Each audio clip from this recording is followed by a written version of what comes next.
Have you ever apologized to a chair you bumped into?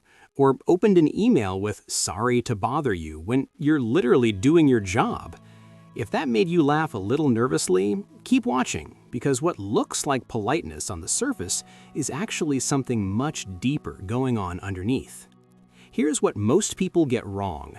They think chronic apologizers are just insecure or overly polite or maybe a little socially awkward. But psychology tells a very different story. That reflexive sorry isn't a personality flaw, it's a survival strategy, and a smart one at that. Psychologists link this pattern to something called the Fawn response. It's one of the lesser-known stress responses alongside fight, flight, and freeze. When your nervous system senses potential conflict or disapproval, fawning kicks in, and it says, "Get small, get sweet, disarm this before it escalates." For a lot of people, this response was trained in childhood, in homes where tension was unpredictable or where love felt conditional on keeping everyone comfortable. Your brain learned, apologize first, stay safe.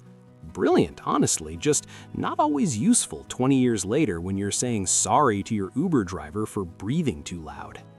There's also something attachment researchers call the "I am the problem" default. It's not a conscious thought, it's a bodily reflex, a split-second assumption that if something feels off, you must be the cause. So the apology comes out before the brain has even finished loading the situation. It's emotional armor disguised as manners.